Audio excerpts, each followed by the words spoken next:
5 बजे के बाद अंधेरा होने के बाद कभी थाने मत जाना। फिर अगले दिन सुबह जाना। जाओ तो अपने घर से किसी भाई को, अपने पति को या अपने पिता को साथ लेके जाना अगर जरूरी हो तो। ये है बीजेपी की राष्ट्रीय उपाध्यक्ष बेबी रानी मौर्य। इन्होंने साफ साफ चेतावनी दे दी है कि शाम को 5 बजे के बाद महिलाएं थाने ना जाएं और अगर जाना बहुत जरूरी हो तो अपने साथ भाई, पति या पिता को लेकर जाएं। बीजेपी की राष्ट्रीय उपाध्यक्ष बेबी रानी मौर्य वाराणसी में आयोजित वाल्मीकि महोत्सव के कार्यक्रम में महिलाओं को संबोधित कर रही थीं। अपने संबोधन में बेबी रानी मौर्य ने अपने ही सरकार के कानून व्यवस्था पर सवालिया निशान खड़ा कर दिया है और महिलाओं को शाम को थाने न जाने की नसीहत दे बैठी। एक बात मैं जरूर कहूंगी, 5 बजे के बाद अंधेरा होने के बाद कभी थाने मत जाना। फिर अगले दिन सुबह जाना। जाओ तो अपने घर से किसी भाई को, अपने पति को या अपने पिता को साथ लेके जाना अगर जरूरी हो तो। इतना ही नहीं, बेबी रानी मौर्य ने यूपी में किसानों को खाद न मिलने पर उदाहरण देते हुए अपनी सरकार की ही पोल पट्टी खोल दी। आगरा का एक उदाहरण देते हुए उन्होंने कहा कि अधिकारी सभी को गुमराह करते हैं।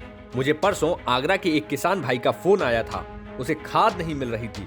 मेरे कहने पर अधिकारी ने कहा कि खाद मिल जाएगी, लेकिन आज उस अधिकारी ने मना कर दिया कि मैं नहीं दूंगा। इस तरह की बदमाशी निचले स्तर पर होती है। इसे आप लोगों को देखने की जरूरत है।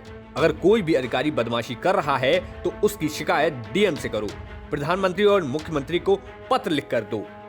अभी मेरे पास एक फोन आ रहा था आगरा से, जबकि मैंने उससे परसों कहा था, वो भाई हमारा किसान था, उसे खाद नहीं मिल रही थी। मैंने कहा भैया इसको खाद दे, ये कैसे अपने खेत बोएगा।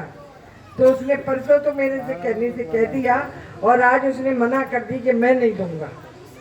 तो ये बदमाशी नीचे के स्तर पे होती है, इसको आप लोगों को देखने की जरूरत है। कोई भी अधिकारी अगर बदमाशी कर रहा है तो उसकी शिकायत डीएम से करो, मुख्यमंत्री से लिख के भेजो। हालांकि बेबी रानी मौर्य के इस बयान के बाद विपक्षी दलों ने यूपी सरकार के खिलाफ मोर्चा खोल दिया है। कांग्रेस नेता अंशु अवस्थी ने सरकार पर हमला करते हुए कहा, भाजपा और आरएसएस की नीयत में ही महिला विरोध है। बेबी रानी मौर्य इस सोच को साबित कर रही हैं। 5 बजे के बाद महिलाएं थाने क्यों नहीं जाएंगी? उनकी बातें ये दर्शाता है कि योगी आदित्यनाथ की सरकार ने किस तरह जंगल राज पैदा किया है। एक तरफ प्रियंका गांधी जी महिलाओं का मनोबल बढ़ा रही हैं, तो 40% टिकट देकर महिलाओं का हौसला अफजाई कर रही हैं। तो वहीं भाजपा नेता लगातार महिलाओं को कमजोर साबित करना चाहते हैं। भारतीय जनता पार्टी और आरएसएस की नीयत में ही महिला विरोध है। बेबी रानी मौर्य जी भी उसी सोच को परिलक्षित कर रही हैं जो आरएसएस और बीजेपी की सोच है।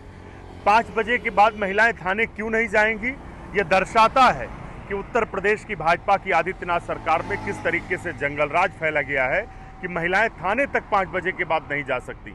एक तरफ प्रियंका गांधी जी महिलाओं का मनोबल बढ़ाने का काम कर रही हैं, 40% टिकट देकर उनका हौसला अफजाई कर रही हैं, और दूसरी तरफ भाजपा के नेता लगातार महिलाओं को कमजोर साबित करना चाहते हैं। उत्तर प्रदेश की नारी शक्ति कमजोर नहीं है।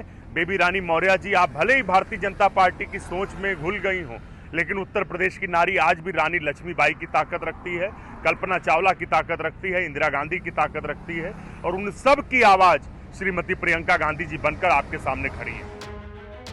वाराणसी से रोशन जायसवाल और लखनऊ से शिल्पी सेन की रिपोर्ट, यूपी तक।